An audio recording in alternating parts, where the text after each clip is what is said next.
Urban legends. நம்ம எல்லாருமே நம்ம சின்ன வயசுலேருந்து இப்போ வரைக்குமே ஏகப்பட்ட அர்பன் லெஜெண்ட் கதைகளை கேட்டிருப்போம். அப்படி என்னதான் நிறைய கதைகளை கேட்டிருந்தாலும் ஒரு சில கதைகள் நடந்த சம்பவம் மட்டும் நமக்கு பயத்தையும் ஒருவித கலக்கத்தையும் கொடுத்துட்டே இருக்கும்.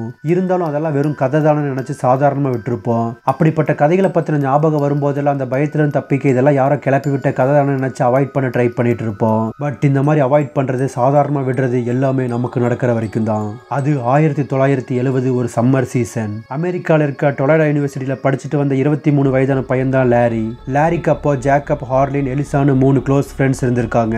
லாரியை பொறுத்த வரைக்கும் ஸ்டடியில ஃபோக்கஸ் பண்ணி பொறுப்பா இல்லாம ஜாலியா சுத்திட்டு இருந்திருக்கான்.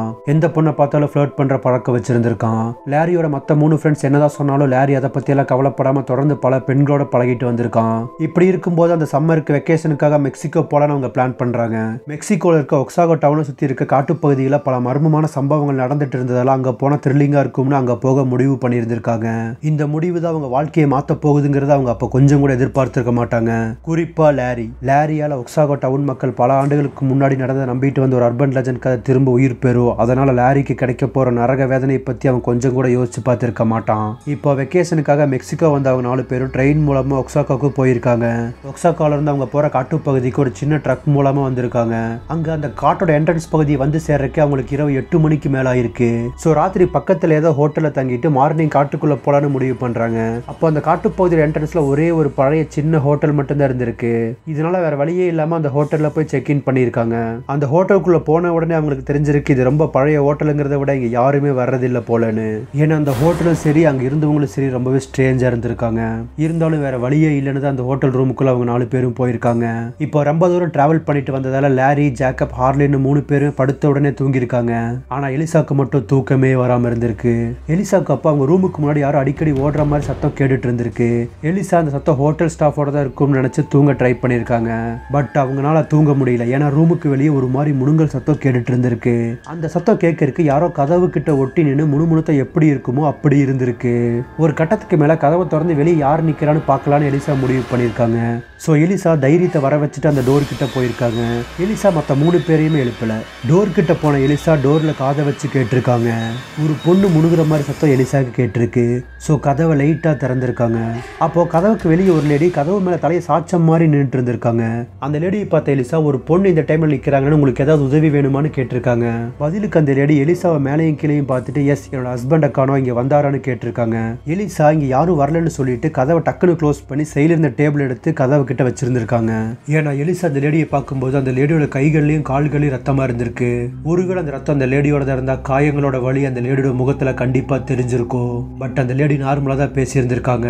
எலிசா இதை மற்ற 3 பேர்கிட்டே சொன்னா பயப்படுவாங்கன்னு எதுவும் சொல்லாம அப்ப தூங்க போயிருக்காங்க. இப்ப காலையில விடிஞ்சதும் அவங்க 4 பேர் காட்டுக்குள்ள போறதுக்கு தயாராயிருக்காங்க. தேவையான பொருட்களை எடுத்துட்டு நாங்க காட்டுக்குள்ள ட்ரெக்கிங் போற வரக்கு எப்படி ராத்திரி 8-9 மணியெல்லாம் ஆயிருன்னு சொல்லியிருக்காங்க. இதை கேட்ட அந்த ஹோட்டலோட ஓனர் பயங்கரமா ஷாக் ஆயிருக்காரு. இப்ப அந்த ஹோட்டலோட ஓனர் அவங்க 4 பேரையும் பார்த்து, இந்த காட்டை பத்தி நீங்க கேள்விப்பட்டதே இல்லையா? ஈவினிங் 5 மணிக்கு மேல காட்டுக்குள்ள இருந்தீங்கன்னா அது உயிருக்கு ஆபத்துல முடியல. ஸோ அதுக்குள்ள வெளியே வர மாதிரி இருந்தா மட்டும் காட்டுக்குள்ள போங்க, இல்லைன்னா நான் போலீஸ்க்கு தகவல் கொடுத்துருவேன்னு சொல்லியிருக்காரு. இப்ப வேற வழியே இல்லைன்னு அவங்க 4 பேர் ஓகே நாங்க 5 மணிக்குள்ள வர்றேன்னு சொல்லிட்டு அங்க இருந்து கிளம்பியிருக்காங்க. கிளம்பும்போது எலிசா அந்த ஹோட்டல் ஓனர் கிட்ட நேற்று நைட் எங்களை தவிர வேற யாராவது இந்த ஹோட்டலில் தங்கி இருந்தாங்களான்னு கேட்டிருக்காங்க. பட் அவர் உங்களை தவிர நேற்று நைட் யாருமே இங்க தங்கலன்னு சொல்லியிருக்காரு. இப்ப எலிசா இல்லையே, நேற்று நைட் நான் ஒரு லேடியை பார்த்தேன்னு சொல்லி முடிக்கிறதுக்குள்ள அந்த ஹோட்டலோட ஓனர் ஒரு மேப்பை கையில கொடுத்து, இதுதான் இந்த காட்டோட மேப், உங்களுக்கு காட்டுக்குள்ள ஏதாவது தப்பா தெரிஞ்ச தயவு செஞ்சு உடனே திரும்ப வந்துருங்கன்னு சொல்லி அனுப்பி விட்டுருக்காரு. அதே மாதிரி எக்காரணத்தை கொண்டு 4 பேர் தனித்தனியா மட்டும் பிரிஞ்சிடாதீங்கன்னு சொல்லியிருக்காரு. இதை கேட்ட மற்ற 3 பேருக்கும் இவர் எதுக்கு இவ்வளவு பயப்படுறாருன்னு புரியாம இருந்திருக்கு. ஆனா எலிசாக்கு மட்டும்தான் தெரியும் அவர் சொல்றதுல ஏதோ ஒரு காரணம் இருக்குன்னு. காட்டுக்குள்ள நடக்க ஆரம்பிச்சவங்க 4 பேர் ஒருத்தர் கிண்டல் பண்ணிட்டு அங்க இருந்த பறவைகள் மாதிரியே கத்திட்டு போயிட்டு இருந்திருக்காங்க. உள்ள போக போக காட்டோட நிசப்தம் அவங்களுக்கு ஃபீல் ஆயிருக்கு. அவங்க பிளான் என்னன்னா அந்த காட்டோட வடக்கு பகுதியில் இருக்க ஒரு சின்ன அருவிக்கு போயிட்டு திரும்ப வர்றது. ஏன்னா அப்ப அந்த அருவியை சுத்தி தான் பல அர்பன் லெஜெண்ட் கதைகள் சொல்லப்பட்டு இருந்திருக்கு. பட் நடக்க ஆரம்பிச்ச 2 மணி நேரத்திலே லாரி, என்னால நடக்க முடியல, நீங்க முன்னாடி போங்க, நான் கொஞ்ச நேரம் ரெஸ்ட் எடுத்துட்டு வரேன்னு சொல்லியிருக்கான். ஜேக்கப்பு, ஹார்லின் ஓகே நாங்க முன்னாடி போறோம், நீ பின்னாடி வான்னு சொல்லியிருக்காங்க. ஆனா எலிசா இதுக்கு ஒத்துக்கல. 4 பேருமே ஒட்டுக்கா போலான்னு சொல்லியிருக்காங்க. பட் மற்ற 3 பேரும் ஃபோர்ஸ் பண்ணதால கடைசி எலிசா ஓகே சொல்லிடுறாங்க. ஸோ லாரிக்கு பாய் சொல்லிட்டு மற்ற 3 பேர் அருவியை நோக்கி அங்கிருந்து நடக்க ஆரம்பிச்சிருக்காங்க. இதுதான் அவங்க லாரிக்கு சொல்ற கடைசி பாய்னு அப்ப அவங்களுக்கு தெரியல. இப்ப லாரி மட்டும் அவ்வளவு பெரிய காட்டுல தனியா ஒரு மரத்துக்கு கீழே உட்காந்துட்டு இருந்திருக்கான். கொஞ்ச நேரம் உட்காந்து லாரிக்கு யாரோ கத்துற மாதிரி சவுண்டு கேட்டிருக்கு. முதல்ல பயந்த லாரி அதுக்கப்புறம் தன்னோட ஃப்ரெண்ட்ஸ் தான் பிராங்க் பண்றாங்களோன்னு நினைச்சிருக்கான். பட் அந்த சவுண்ட் தொடர்ந்து வந்துட்டே இருந்ததால் லாரி அந்த சவுண்டு கேட்கிற திசையை நோக்கி நடந்து போயிருக்கான். அவன் போன திசையில ஒரு சின்ன ரிவர் அவன் கண்ணில் தென்பட்டு போட்டிருக்கு. பக்கத்திலேயே ஒரு பெண் அழுதுட்டு உட்கார்ந்து இருந்திருக்காங்க. அந்த பெண்ணை பார்த்த லாரி உடனே அவங்க கிட்ட போய் என்னாச்சு, ஏன் இங்க உட்காந்துட்டு இருக்கீங்கன்னு கேட்டிருக்கான். பதிலுக்கு அந்த லேடி, என் பேரு மரியா, நானும் என்னோட கணவரும் குழந்தைய இங்க சுத்தி பாக்கறதுக்கு வந்தோம். ஆனா திடீர்னு என்னோட கணவரும் குழந்தைய காணாம போயிட்டாங்க. 2 நாளா தேடிட்டு கண்டுபிடிக்க முடியலன்னு சொல்லி அழுதுருக்காங்க. இதை கேட்ட லாரி கொஞ்சம் கூட யோசிக்காம நான் ஹெல்ப் பண்றேன்னு அந்த லேடி கூட சேர்ந்து தேடுறதுக்கு போயிருக்கான். லாரிக்கு அப்ப அந்த பெண் கூட போகணும்னு மட்டும் தான் தோணிருக்கு, வேற எதுவுமே யோசிக்காம இருந்திருக்கான். ஏன்னா 2 மணி நேரம் நடந்தாலே காட்டோட என்ட்ரன்ஸ் பகுதிக்கு போயிடலாம். ஆனா அந்த லேடி 2 நாளா நடந்ததா சொல்லியும் லாரி அவங்களை நம்பி அவங்க கூட போயிருக்கான். இப்ப லாரியும் மரியாங்கிற அந்த லேடியை காட்டுக்குள்ள டீப்பா நடக்க ஆரம்பிச்சிருக்காங்க. கொஞ்ச தூரம் அழுதுட்டே பேசிட்டு வந்த மரியா ஒரு கட்டத்துக்கு மேல நார்மலாகி சிரிச்சுட்டே பேச ஆரம்பிச்சிருக்காங்க. இப்படி சிரிச்சு பேசிட்டே வந்த மரியா கொஞ்சம் கொஞ்சமா லாரியை செடியூஸ் பண்ண ட்ரை பண்ணிருக்காங்க. லாரிக்கு இப்பதான் அந்த லேடி மேல டவுட் வந்திருக்கு. 2 நாள் காட்டுக்குள்ள இருந்து இந்த லேடி எப்படி ஃப்ரெஷ்ஷா இருக்காங்க, சொல்ல போனா காட்டுக்குள்ள எதுக்கு இந்த லேடி ராணி மாதிரி ட்ரெஸ் போட்டிருக்காங்கன்னு தோணிருக்கு. இப்படி ஒவ்வொரு சந்தேகங்களும் அடுத்தடுத்து வந்தாலும் லாரி அந்த லேடியோட பேச்சுல மயங்கிருக்கான். இப்ப மரியா திடீர்னு லாரியை கிஸ் பண்ணிருக்காங்க. இன்னொரு பக்கம் அருவிக்கு போன 3 பேர் நடந்து வந்த களைப்புல அருவியில குளிச்சுட்டு இருந்திருக்காங்க. கொஞ்ச நேரம் குளிச்ச அப்புறம் அருவியை சுத்தி இருக்க இடங்களை பார்த்துட்டு இதுக்கு மேலே லாரி வரமாட்டான், அங்கேயே தான் உட்காந்துட்டு இருப்பான்னு அவங்க 3 பேர் வந்த பாதையில் நடக்க ஆரம்பிச்சிருக்காங்க. வர்ற வழியில எல்லாம் லாரியை ஆப்போசிட்ல வரான்னு பார்த்துட்டே வந்திருக்காங்க. பட் கண்ணு கெட்டின தூரம் வரைக்கும் லாரியை அவங்களால பார்க்கவே முடியல. ஒரு வழியா லாரி உட்காந்துட்டு இருந்த மரத்துக்கிட்ட வந்து அந்த இடத்த பார்த்து அவங்க 3 பேருக்கு ஒரு சின்ன டவுட் வந்திருக்கு. ஏன்னா அங்கே லாரியோட பொருட்கள்லாம் சதறி கிடந்திருக்கு. ஸோ பொருட்கள்லாம் இங்கே கிடக்குதுன்னா லாரி பக்கத்துல தான் எங்கேயாவது இருப்பான்னு லாரி அவங்க 3 பேர் தேட ஆரம்பிச்சிருக்காங்க. அவங்க தேடி போன வழியில ஒரு பெண்ணோட உடைகள் கிடந்திருக்கு. இவங்க 3 பேரும் அதே திசையில லாரி லாரின்னு கத்திட்டே போயிருக்காங்க. இப்பதான் அவங்க கண்கள் அந்த சின்ன ரிவர் பட்டிருக்கு. அந்த ரிவர் பக்கத்துல லாரி ஷர்ட் இல்லாம இருந்திருக்கான். தூரத்துல இருந்து பார்த்ததால லாரி அந்த ரிவர் கிட்ட படுத்திருக்க மாதிரி அவங்களுக்கு தெரிஞ்சிருக்கு. ஸோ குளிச்சுட்டு படுத்திருக்கான்னு நினைச்சு லாரி பக்கத்துல போயிருக்காங்க. அங்க போய் அந்த காட்சியை பார்த்து அவங்க 3 பேரும் பயங்கரமா கத்தி கதறி அழுக ஆரம்பிச்சிருக்காங்க. இப்ப எலிசா இங்க நிக்க கூடாது, உடனே வாங்கன்னு ஜாக்கப்பை யார்லின்னு இழுத்துட்டு ஹோட்டலை நோக்கி ஓட ஆரம்பிச்சிருக்காங்க. அங்க என்ன நடக்குதுன்னு ஒண்ணுமே புரியாம 3 பேரும் மரண பீதியில ஹோட்டலை நோக்கி ஓடிட்டு இருந்திருக்காங்க. ஏன்னா அவங்க பார்த்த லாரியோட உடல்ல பாதி மட்டும்தான் இருந்திருக்கு, பாதி இல்ல. அதாவது இடுப்பு வரைக்கும் தான் உடல் பாகங்கள் இருந்திருக்கு, அதுக்கு கீழே எதுவுமே இல்லாம இருந்திருக்கு. ஹோட்டலுக்கு போன 3 பேர் அவங்க பார்த்ததையும் நடந்ததையும் சொல்லி அழுதுருக்காங்க.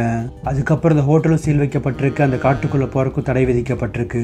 இந்த சம்பவத்தால சுமார் 150 ஆண்டுகளுக்கு மேல அந்த பகுதி மக்கள் நம்பிட்டு வந்த லா லோரானாவோட கதை திரும்ப உயிர் பெறுது. 1820களில் அந்த பகுதியில் வாழ்ந்த லா லோரானாங்கிற லேடி ஃபெட்ரிக்னு ஒருத்தரை காதலிச்சு திருமணம் பண்ணியிருந்திருக்காங்க. ஒரு மிகப்பெரிய பணக்கார குடும்பத்தில் இருந்த ஃபெட்ரிக் லொரானாவை நல்லபடியா பார்த்துட்டு வந்திருக்காரு. அவங்களுக்கு ஒரு ஆண் குழந்தையும் இருந்திருக்கு. ரொம்பவே மகிழ்ச்சியா இருந்த அவங்க லைஃப்ல திடீர்னு சில பிரச்சனைகள் வர ஆரம்பிக்குது. ஸோ அந்த டைம்ல ஃபெட்ரிக் வேற ஒரு பெண் கூட அஃபேர்ல இருக்கிறதா அந்த டவுன் ஃபுல்லாவே வதந்தி பரவி இருக்கு. ஒரு நாள் லொரானா அந்த காட்டுப்பகுதியில இருந்த சின்ன ரிவர்ல குளிச்சுட்டு இருந்திருக்காங்க. அங்க வந்து ஒரு நபர் லொரானா கிட்ட தப்பா நடக்க முயற்சி பண்ணியிருந்திருக்கான். லொரானா அந்த நபரை பயங்கரமா திட்டி அங்கிருந்து அனுப்பி விட்டுருக்காங்க. லொரானா பேசுறது கேட்டு கோபமான அந்த நபர் லொரானா கிட்ட உன் கணவர் ஃபெட்ரிக் ஒரு பெண் கூட அஃபேர்ல இருக்காருல்ல, அது வேற யாரும் இல்லை, உன்னோட சிஸ்டர் தான் சொல்லிட்டு போயிருக்கான். தன்னோட கணவர் தனக்கு துரோகம் பண்ணிட்டாருங்கிற கோபத்துல வீட்டுக்கு போன லொரானா என்ன நடந்துச்சுன்னு தெரியாம ஒரு வாளை எடுத்து ஃபெட்ரிக்கோட பின் தலையிலே வெட்டி கொண்டிருக்காங்க. ஃபெட்ரிக் சம்பவ இடத்திலே இறந்து போயிருக்காரு. அதோட நிறுத்தாம ஃபெட்ரிக் கிட்ட இருந்து அவங்க குழந்தைய எடுத்துட்டு போய் அந்த ரிவர்ல முக்கி கொண்டிருக்காங்க. மனதளவுல பாதிக்கப்பட்டிருந்த லொரானா அப்ப இருந்து அந்த காட்டுப்பகுதியில மறைஞ்சு வாழ்ந்து தனிமையில வர ஆண்களை செடியூஸ் பண்ணி கொலை பண்ணிட்டு வந்திருக்காங்க. இரவு நேரங்கள்ல அந்த ரிவரை சுத்தியும் ஒரு பெண்ணோட அழுகுரல் கேட்கறத இப்போ அந்த பகுதியில் வாழ்ற மக்களால சொல்லப்படுது. ஸோ அந்த பகுதியில் வாழ்ற மக்கள் அந்த காட்டுக்குள்ள ஒரு பெண்ணோட அழுகுரல் கேட்டா அதுக்கு ஆப்போசிட் திசையில போயிருவாங்களாமா. இந்த ஸ்டோரி தான் வருஷங்கள் போக போக ஒரு அர்பன் லெஜெண்டாவே மாறி இருக்கு. இதுல ரொம்பவே ஸ்ட்ரேஞ்சான விஷயம் என்னன்னா லொரானா தன்னோட கணவரைய குழந்தையை கொண்டு கிட்டத்தட்ட 100 வருஷத்துக்கு மேல இருக்கு. ஸோ லொரானா உயிரோட இருக்கிறதுக்கு வாய்ப்பே இல்ல. இப்படி இருக்கும்போது அந்த காட்டுக்குள்ள வர்ற பெண்ணோட அழுக்குறல் யாரோட தான் இருக்கும்? தனிமையில வர ஆண்களை கொல்றது யாரு? இந்த கேள்விகளுக்கான பதில் மட்டும் மர்மமாவே இருக்கு. கொலை பண்றதுனால லொரானாவா இல்ல லொரானாவோட ஆவியா இல்ல வேற யாராவது இருக்கலாமான்னு கமெண்ட்ல சொல்லுங்க.